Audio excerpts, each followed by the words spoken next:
बिस्मिल्लाहिर्रहमानिर्रहीम।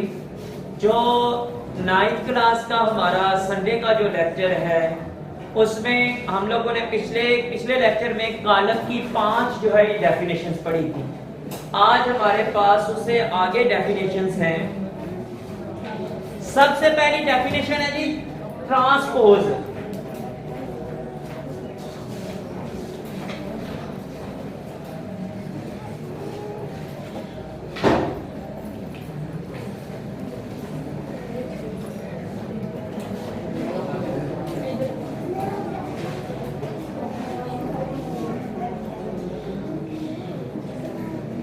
सबसे पहले जो हमारे पास डेफिनेशन है वो है जी ट्रांसपोज मैट्रिक्स।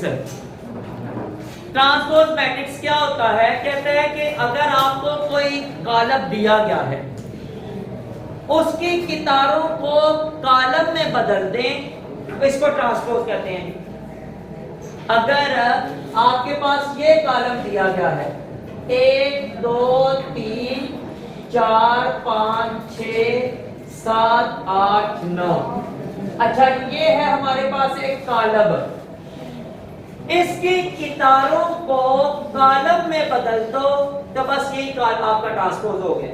यानी ये कितार है और ये एक कितार है और ये एक कितार है। पहली कितार को मैं कॉलम में अगर बदल देता हूं, यानी कितार इस तरह है ना तो कॉलम ऊपर से नीचे है, मैं लिखता हूं 1 2 3, फिर दूसरा आ गया, दूसरी कितार 4 5 6 7 8 9। लो जी ये ट्रांसपोज हो गया, बस यही काम था। हाँ, इसमें एक ध्यान रखना है कि जिसकी जो अलामत होगी वो साथ जाएगी भाई। अगर यहाँ पे मैं कहता हूँ -2 लिखा हुआ तो यहाँ पे भी आपने -2 लिखना है, ये अलामत उसकी साथ रहेगी। ठीक है, तो ये था जी हमारे पास ट्रांसपोज कॉलम। ठीक है, दूसरे आगे आ जाएं। आगे लिखा हुआ है मनफी कॉलम। मनफी कॉलम क्या होता है कि आपको जो भी कॉलम दिया गया है उसको माइनस से ज़रब दे दें। अगर कॉलम ए लिखा हुआ है तो वो -a बन जाए, बस इतना सा काम है। मसलन ये तो बड़ा मैं छोटा लिख देता हूं जी, 4 -3 7 और 5, ये है कॉलम ए। अब इसको मैंने बना देना है -a, यानी मनफी का बना देना है a। तो अब क्या होगा, इसके साथ माइनस लग गया, -4 बन गया। 3 के साथ क्या करेंगे, उसके साथ जमा लग जाएगा क्योंकि माइनस माइनस प्लस हो जाता है। तो ये 3 हो गया, ये -7 और ये -5। ये है जी मनफी कॉलम। ए का मनफी कॉलम ये आ गया। ठीक है, किसी भी कॉलम को माइनस के साथ ज़रब दे दी जाए तो वो मनफी कॉलम बन जाता है। ये है कि मनफी कॉलम की डेफिनेशन। इसके बाद सिमेट्रिक कॉलम जी, इसकी डेफिनेशन पहले आप सुन लें। एक ऐसा मुरब्बी कॉलम जिसका मुरब्बी कॉलम एसिमेट्रिक कॉलम कहलाता है, जिसका transpose column A transpose column A के मुसावी हो। क्या मतलब है कि अगर हम लोग उसकी कितारों को कॉलमों में तब्दील भी करें तब भी वो यही रहे, उसके नंबर इस तरह लिखे हों। मैं आपके सामने अभी एग्जांपल दे देता हूं इसको किताब में से ही। आपने देखना जरा कि क्या होता है।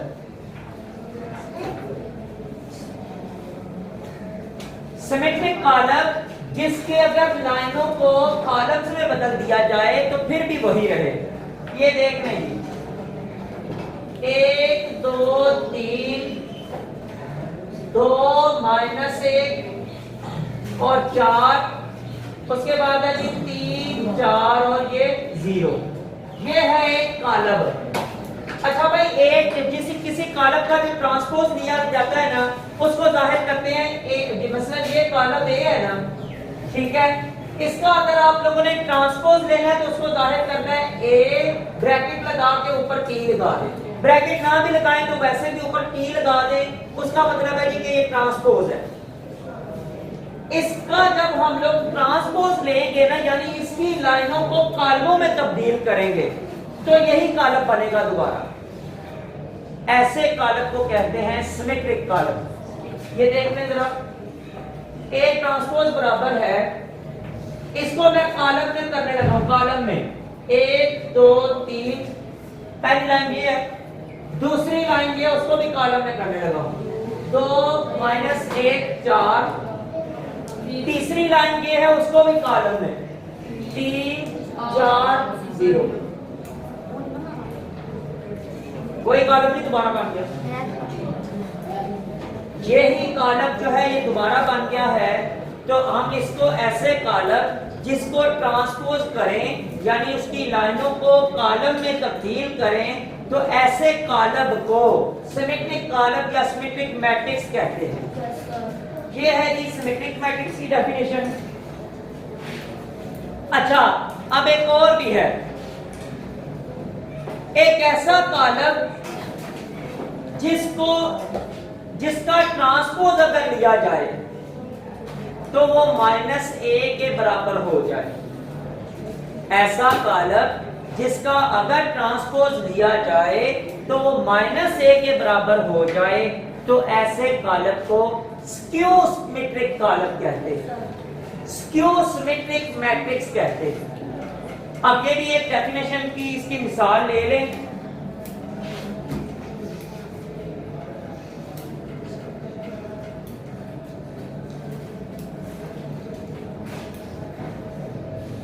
पहले ना मैं आपको ये जो कॉलम लिखने लगे हैं ना, इसका बताता हूं कि करना क्या है। देखिए कि लिखा हुआ है 0 2 3 -2 0 1 -3 -1 और 0। अब ये देखिए जरा, ये कॉलम है और इसका नाम है कि A। इसका अगर हम लोग जो है ये -a लें तो क्या बनेगा, पहले हम लोगों ने ये निकालना है। -a बराबर है, ये 0 का 0 ही रहेगा, ये -2 बन गया और ये -3 बन गया, ये जो है ये +2 बन गया, ये 0 का 0 ही रहेगा और ये -1 बन गया, -3 जो है ये 3 बन गया है, ये -1 जो है ये +1 बन गया और ये 0 का 0 है। ये है -a, मंफी कॉलम उसका। अब कहता है कि आप अगर इसका ट्रांसपोज लेंगे तो जवाब में अगर ये वाला कॉलम आए तो इसको कहते हैं skew symmetric column. Skew symmetric जो है ये मैट्रिक्स कहा जाएगा। चेक कर लेते हैं, A ट्रांसपोज बराबर है, इसको मैंने लाइन बनाना है भाई, और सॉरी कॉलम 0 2 3 -2 0 1, उसके बाद -3 -1 और 0। ये कॉलम और ये कॉलम आपस में बराबर नहीं है, इसीलिए इसको कहते हैं स्क्यू सिमेट्रिक कॉलम। मैंने आप लोगों के लिए आसानी के लिए ये पहले निकाल के रखा है ताकि आपको पता चल जाए कि वो कहना क्या चाह रहा है। वो ये कहना चाह रहा था कि ऐसा कॉलम जिसका जब ट्रांसपोज लिया जाए तो वो -a के बराबर हो जाए, यानी उसके मनफी कॉलम के बराबर हो जाए, उसको कहते हैं जी स्क्यू सिमेट्रिक मैट्रिक्स या स्क्यू सिमेट्रिक कॉलम उसको कहते हैं।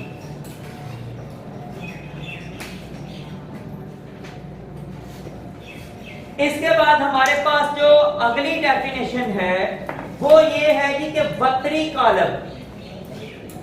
वक्री कॉलम एक ऐसा मरबी कॉलम है जिसमें वतर के अरकान में से कम एक रुकन गैर सिफर हो और बाकी तमाम अरकान सिफर हो, वक्री कॉलम कहलाता है।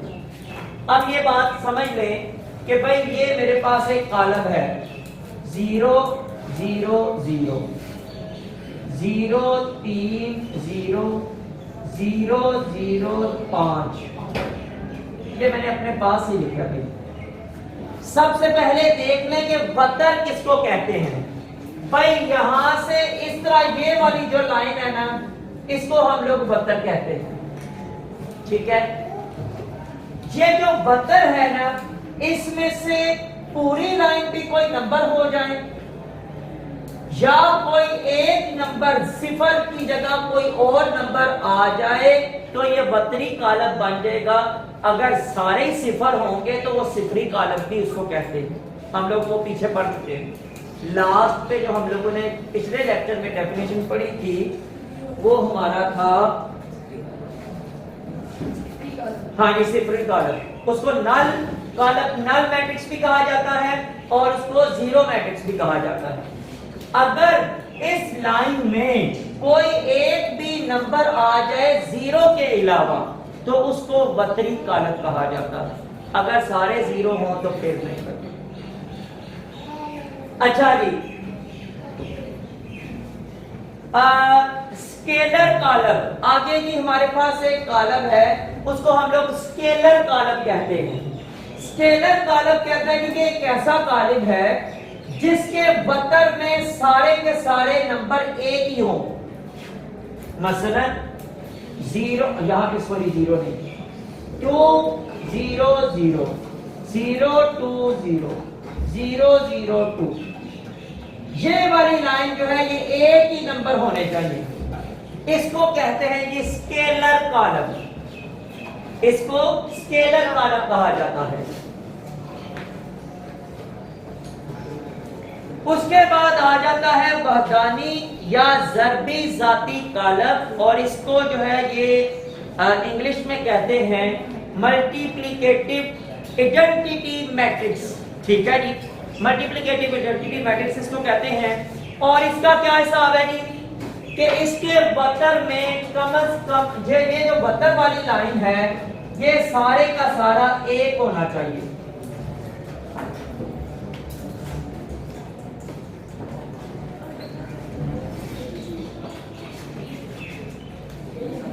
ये है जी हमारे पास वहदानी या ज़रबी ज़ाती कॉलम, और इसको इंग्लिश में मैं पहले भी बता चुका हूँ मल्टीप्लिकेटिव आइडेंटिटी मैट्रिक्स कहते हैं। यहाँ पे जो अभी तक हमारी डेफिनेशंस हैं वो कंप्लीट हो गई हैं। इसलिए जिस तरह हम लोगों ने 8वीं क्लास में मैंने आपसे कहा था कि एक्सरसाइज को हल करने के लिए आपको डेफिनेशंस याद होना ज़रूरी है। इंशाअल्लाह ताला जब अगला लेक्चर आने लगेगा तो उससे पहले मैं आपको बता दूंगा, आप लोगों ने ये वाली वीडियो देखनी है और उसमें जितनी जो है ना ये बताई गई हैं वो डेफिनेशंस, उनको एक दफा आप लोगों ने जहन में बिठा लेना है, क्योंकि जो इसकी एक्सरसाइज आगे आने लगी है उस एक्सरसाइज के अंदर हम लोगों ने सिर्फ इसी तरह पहचान सिर्फ करनी है।